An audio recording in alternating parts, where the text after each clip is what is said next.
Shalom, Bapak Ibu Saudara. Kita memulai tema baru dalam renungan kita, yaitu mengenai sungai air kehidupan, sungai yang mengalir keluar dari Taman Eden. Ya, itu dia menyimbolkan apa, simbol dari apa, nanti kita lihat dulu ya. Sebentar saya baca dulu aja lah ya. Bagaimana ini sungai ini ya. Nah, mari saya baca dari Kejadian pasal 2 ayat yang ke-10. Ada suatu sungai mengalir dari Eden untuk membasahi taman itu. Dan dari situ sungai itu terbagi menjadi 4 cabang. Cukup di situ aja dulu. Nah, mari kita bandingkan dengan sungai yang ada di dalam dispensasi atau zaman langit dan bumi yang baru. Wahyu pasal 22 ya, dikatakan di situ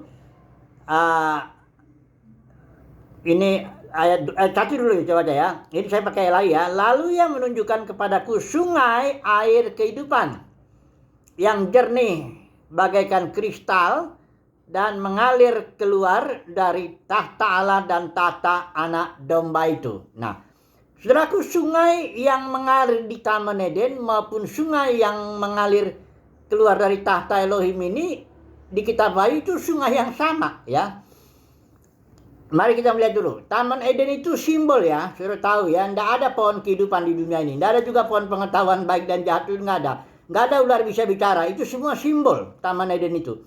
Nah, kita sudah bahas itu bahwa Taman Eden itu adalah simbol daripada kerajaan sorga di bumi ketika dia dalam kondisi manusia pada awalnya. Innocence, manusia Adam belum makan pohon kehidupan sehingga dia menjadi kudus dalam pengertian serupa segambar dengan Tuhan. Adam dan Hawa, Adam juga belum memakan pohon pengetahuan sehingga dia berdosa. Jadi kerajaan sorga pada tahap awalnya yang ditegakkan di bumi itu, itulah yang disimbolkan oleh Taman Eden. Nah, ada sungai di situ yang mengalir keluar dari Taman Eden. Nah, di situ Adam harus memelihara ya, sungai itu memelihara taman itu ya. Nah, sungai itu apa? Sungai air kehidupan itu. Nah, kalau kita lihat dari Yohanes pasal 7 ayat 38 39, nggak usah kita baca ayatnya itu. Itu Yesus itu dikatakan bahwa barang siapa percaya kepadaku, dari dalam hatinya akan mengalir aliran-aliran air hidup, ya. Terus di situ dijelasin aliran-aliran air hidup itu adalah Roh Kudus, ya. Tapi Roh itu belum datang sebab Yesus belum dimuliakan, artinya Yesus belum mati, bangkit dan duduk sebelah kanan Bapa. Nah, jadi aliran-aliran air hidup itu adalah roh yang akan diterima oleh orang yang percaya. Roh Kudus ya, atau Roh Pemberi Hayat ya. Pendeknya, tapi jangan pikir hanya Roh Kudus ya. Nanti kita melihat bahwa Elohim Tritunggal itu berdiam dalam batin kita. Oke lah. Nah, sekarang jadi kita udah tahu di Taman Eden itu ada sungai air kehidupan yang adalah Elohim sendiri. Ya, yang adalah roh. Kemudian di langit dan yang baru juga ada di situ air kehidupan yang mengalir ya melalui tahta Elohim itu. Itu juga adalah roh ya. Nah, kalau misal di Taman Eden kita tahu manusia sedang diproses, jatuh dia dalam dosa, terus dia menjalani apa semuanya. Tapi tetap tujuan Tuhan adalah supaya manusia itu menikmati ya roh itu ya, atau mengalami atau masuk roh itu, atau air sungai air kehidupan itu mengalir dalam batinnya.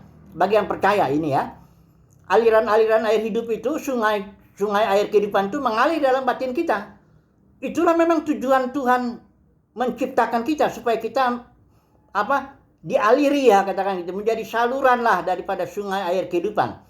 Nanti kalau kita sudah terus mengalir sungai air kehidupan, maka kita sendiri ambil bagian dalam sungai air kehidupan. Saudara lihat Wahyu pasal 22 ayat 17, di situ dikatakan, ayat 17 saya baca aja. Roh dan pengantin perempuan itu berkata, pengantin perempuan ini gereja ya. Marilah, dan barang siapa yang mendengarnya hendaklah ia berkata marilah, dan barang siapa yang haus hendaklah ia datang, dan barang siapa yang mau hendaklah ia mengambil air kehidupan dengan cuma-cuma. Jadi ini roh dan pengantin perempuan gereja, dia sudah, karena gereja sudah menerima aliran-aliran sungai air hidup, maka gereja dengan sungai air kehidupan menjadi satu, sama-sama menawarkan itu kepada ciptaan. Nah, ketika gereja dan Roh Kudus, atau ketika gereja dan sungai air kehidupan ya menjadi satu lah, mengalirkan itu, menawarkan itu kepada ciptaan, maka kita lihat di pasal 21 itu tidak ada lagi maut. Dikatakan di sini ayat 4 ya, coba baca ya. Ia akan menghapus segala air mata dari mata mereka. Maut tidak akan ada lagi. Tidak akan ada lagi perkabungan atau ratap tangis atau duka cita, sebab segala sesuatu yang lama itu telah berlalu. Jadi ada pemulihan total daripada ciptaan ketika gereja bersama dengan sungai air kehidupan yang adalah Roh mengalirkan itu kepada ciptaan. Ini ingat ya, upah dosa itu maut ya, bukan neraka kekal, bukan.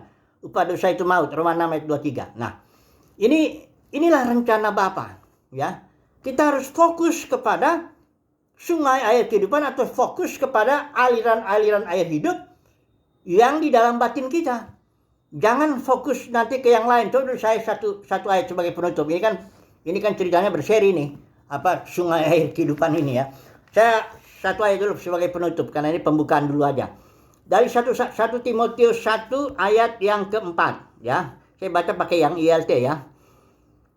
Ataupun menaruh perhatian pada mitos-mitos dan silsilah-silsilah yang tiada akhirnya, yang lebih banyak menimbulkan perdebatan daripada penata layanan Elohim yang ada dalam iman. Nah, istilah penata layanan ini diterjemahkan dari istilah Yunani oikonomia. Itu dari dua akar kata tuh, oikos dengan nomos, artinya sebenarnya itu terjemahannya itu nomos itu, oikos itu ke rumah tanggaan, nomos itu hukum aturan. Jadi oikonomia itu adalah suatu aturan kerumah tanggaan. Kalau dalam bahasa Inggris diterjemahkan bisa dispensasi, bisa administration atau management ya, atau di Indonesia ini bagus, penata layanan, pengelolaan. Jadi Elohim mengelola ya rumah tangganya itu dengan cara dia memberikan dirinya sendiri masuk ke dalam batin kita sebagai aliran-aliran air hidup itu ya. Ini fokus ya. Paulus bilang jangan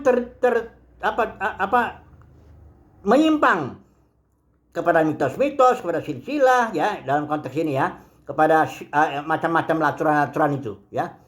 Jadi kita harus fokus bagaimana supaya kita terus dialiri aliran-aliran air hidup, kita mengalir bersama dengan sungai air kehidupan, bahkan ketika pada waktunya kita pun menawarkan itu kepada ciptaan untuk pemulihan segala sesuatu, supaya ciptaan itu bergerak menuju langit dan bumi yang baru ya. Ini kuncinya ya. Jadi fokusnya ke situ. Jangan nanti ibadah itu apa? Ibadah itu dalam roh itu artinya kita mengalir bersama dengan sungai air kehidupan. Bukan ibadah bentuk ya, ritual, aturan-aturan agamawi, harus begini, harus begitu. Itu nanti nggak mengalir ya. Nantilah untuk selanjutnya bagaimana caranya kita mengalir ya, artinya membiarkan sungai air kita hidup di dalam sungai air kehidupan itu, sehingga pada gilirannya kita menawarkan sungai air kehidupan itu kepada ciptaan. Cukup dulu segini ya, nanti besok kita sambung. Haleluya, amin.